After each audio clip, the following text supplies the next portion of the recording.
اور رب ہے عالمین کا، رب العالمین، عالمین عالم کی جمع، اور عالم کا معنی ہے ما یعلم بہ الشیء، جس کے ذریعے سے کسی چیز کو جانا جاتا ہے۔ کہا گیا کہ انسان جب اس عالم میں غور و فکر کرتا ہے تو اللہ کو جان لیتا ہے، اللہ کو پہچان لیتا ہے۔ کسی نے نباتات میں غور و فکر کیا، اللہ کو جان لیا۔ کسی نے سمندروں میں غور و فکر کیا، اللہ کو جان لیا۔ کسی نے سورج اور چاند کی رفتار میں غور و فکر کیا، اللہ کو جان لیا۔ کسی نے حیوانوں میں غور و فکر کیا، اللہ کو جان لیا۔ امام شافعی رحمۃ اللہ علیہ نے کہا، میں نے اللہ کی قدرت شہتوت کے درخت سے پہچانی، اللہ کو پہچانا شہتوت کے درخت سے۔ شہتوت کا درخت ہرن کھاتا ہے تو مشک پیدا ہوتا ہے، اور ریشم کا کیڑا کھاتا ہے تو ریشم پیدا ہوتا ہے، اور گائے بکری کھاتی ہیں تو دودھ پیدا ہوتا ہے۔ تو میں نے کہا زمین ایک، فضا ایک، پانی ایک، درخت ایک، پتے ایک جیسے، کھانے والے مختلف جانور، ایک کے پیٹ میں اسی شہتوت کو مشک میں تبدیل کر دیا جاتا ہے، دوسرے کے پیٹ میں دنیا کے سب سے قیمتی کپڑے میں تبدیل کر دیا جاتا ہے، چھوٹے سے کیڑے کے پیٹ میں اللہ نے ریشم بنانے کا کارخانہ لگا رکھا ہے، اور گائے بکری کے پیٹ میں جا کر وہ دودھ میں تبدیل ہو جاتا ہے۔ تو وہ کون ہے جو ایک ہی غذا کو مختلف پیٹ میں مختلف چیزوں میں تبدیل کرتا ہے؟ تو میرے دل نے گواہی دی کہ وہ اللہ ہے، اس کے سوا اور کوئی نہیں۔ عالمین ما یعلم بہ الشیء، جس کے ذریعے سے کسی کو جانا جائے، جس نے غور کیا، اللہ کو جان لیا، اللہ کو پہچان لیا۔ اور یہاں سے یہ بھی معلوم ہوا کہ عالم بہت سارے ہیں، یہ تو ہم بھی جانتے ہیں۔ عالم شجر ہے، درختوں کا عالم، عالم حجر ہے، پتھروں کا عالم، اور عالم بحر ہے، سمندروں کا عالم، عالم بر ہے، خشکی کا عالم، عالم نباتات ہے، عالم حیوانات ہے، عالم جمادات ہے۔ یہ مختلف قسم کے عالم حضرت ابو سعید خدری رضی اللہ عنہ سے روایت، انہوں نے فرمایا کہ 40,000 عالم ہیں، جہان ہیں۔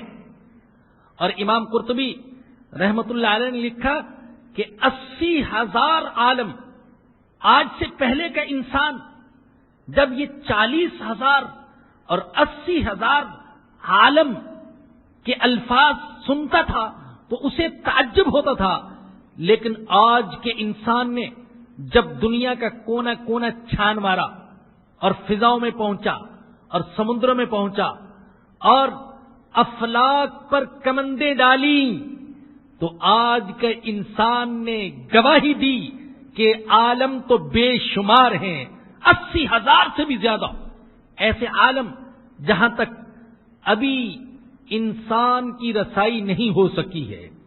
اور اللہ کہتا ہے کہ میں سارے عالمین کا رب ہوں، سب کی پرورش میں کر رہا ہوں، سب کو میں پال رہا ہوں، مچھلیوں کو میں، کیڑوں مکوڑوں کو میں، درندوں کو میں، پرندوں کو میں، انسانوں کو میں پال رہا ہوں۔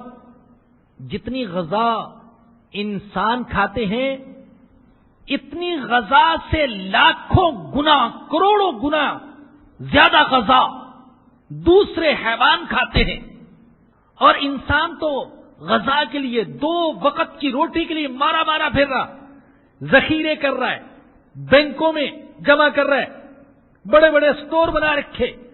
اور حیوانوں کے پاس، پرندوں کے پاس کوئی اسٹور نہیں، کوئی بینک نہیں، کوئی خزانہ نہیں، لیکن اللہ ان کو ہر روز غذا دے رہا ہے۔ اللہ کہہ رہے ہیں میں پال رہا ہوں، الحمدللہ رب العالمین۔ پھر ہر ایک کی غذا مختلف، رینگنے والے کیڑوں کی غذا اور، اڑنے والے پرندوں کی غذا اور، جنگل میں رہنے والے درندوں کی غذا اور، انسان کی غذا اور، سب کو ان کی ضرورت اور چاہت کے مطابق غذا دینے والا اللہ۔ پتھر کے سینے میں ایک کیڑا جو پل رہا ہے اسے غذا دینے والا اللہ، آگ کے اندر جو کیڑے ہیں انہیں غذا دینے والا اللہ، بند انڈا ہے، نہ کھڑکی نہ دروازہ، نہ ہوا کا گزر، نہ غذا کی رسائی، کون ہے جو اس بند انڈے میں ایک زندہ جیتے جاگتے جانور کی پرورش کر رہا؟ کون ہے جو ایک خاص وقت میں اس چھوٹے سے چوزے کو اشارہ کرتا ہے، چاہے وہ مرغی کا چوزا ہو اور چاہے وہ چڑیا کا چھوٹا سا بچہ ہو؟ کون ہے جو ایک خاص وقت میں اسے اشارہ کرتا ہے کہ اب چونچ مارو اور خول توڑ کر باہر آ جاؤ؟ کنگرو کا نام آپ نے سنا ہوگا، آسٹریلیا میں پایا جانے والا جانور۔ کہا جاتا ہے کہ یہ وقفے سے کنگرو مادہ 3 بچوں کو جنم دیتی ہے اور تینوں بچے دودھ پی رہے ہوتے ہیں اور ان کی عمروں میں 5-6 مہینے کا فرق۔ ایک بچہ وہ ہے جس کو زیادہ چربی والے دودھ کی ضرورت، دوسرا بچہ وہ ہے جس کو کم چربی والے دودھ کی ضرورت، اور تیسرا نومولود بچہ وہ ہے جس کو بالکل ہلکے دودھ کی ضرورت۔ اللہ نے کنگرو مادہ میں جو پستان لگائے، ہر ایک بچے کے لیے نپل الگ، پستان الگ، اور تینوں کے لیے الگ الگ قسم کا دودھ ایک پیٹ سے نکل رہا ہے۔ وہ کون ہے؟ 1.5 سال کا بچہ ہے، اس کی صلاحیت کے مطابق دودھ نکل رہا ہے۔ سال کا بچہ ہے، اس کی ضرورت کے مطابق، اور 6 مہینے کا بچہ ہے تو اس کی ضرورت کے مطابق۔ ماں ایک ہے، غذا اس کی ایک ہے، پیٹ ایک ہے، سینہ ایک ہے، لیکن اس نے ایک ہی سینے میں ایک ہی غذا سے تینوں بچوں کے لیے ان کی ضرورت کے مطابق الگ الگ دودھ نکالا۔ کیا یہ کنگرو مادہ نے خود کیا؟ کیا کسی انسان نے کیا؟ نہیں، اس نے کیا جو کہتے ہیں کہ الحمدللہ رب العالمین، میں تمام جہانوں کا رب ہوں، تمام جہانوں کا پروردگار۔ رب العالمین کی ترکیب پر ایک اور پہلو سے بھی غور کیجیے۔ اہل بابل نے کہا کہ وہ ہمارا رب ہے، مصریوں نے کہا ہمارا رب ہے، یونانیوں نے کہا صرف ہمارا رب ہے، رومیوں نے کہا صرف ہمارا رب ہے۔ عربوں میں سے ہر قبیلے نے الگ الگ اپنا معبود بنا رکھا تھا۔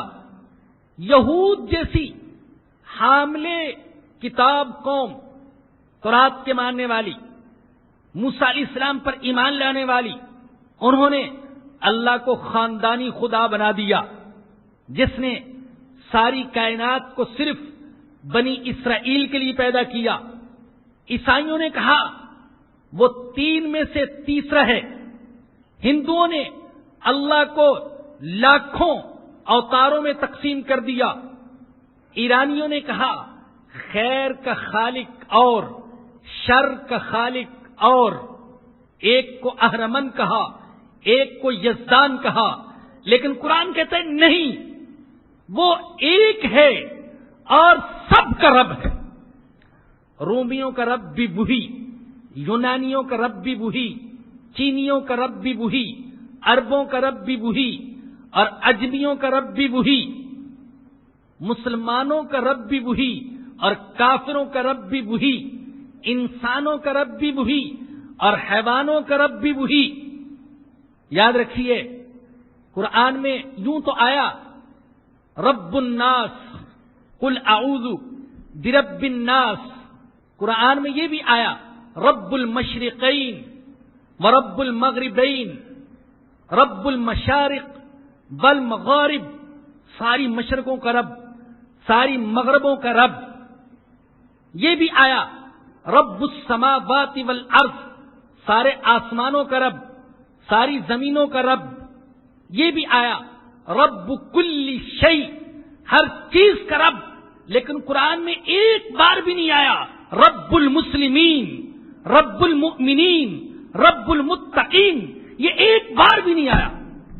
وہ کہتا میں سب کا رب ہوں، بلکہ اس نے کافروں کو، مشرکوں کو، فاسقوں کو، فاجروں کو، گناہگاروں کو بھی یوں کہا، یا عبادی الذین اسرفوا علی انفسہم لا تقنطوا من رحمت اللہ، اے میرے بندو تم میری رحمت سے نا امید نہ ہو جاؤ، ہو تو میرے ہی، اگرچہ نافرمان ہو۔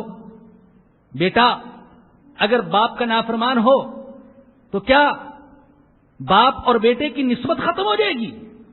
اللہ کہتا نہیں، یہ تو ہو سکتا ہے کہ باپ تنگ آ کر بیٹے کو آگ کر دے، نسبت ختم کرنا چاہے، لیکن میں تیری زندگی کی آخری سانس تک نسبت ختم نہیں کرتا، میں تیرا رب ہوں اور تجھے پکارتا ہوں، آ لا تقنطوا من رحمت اللہ ان اللہ یغفر الذنوب جميعا انہ هو الغفور الرحیم۔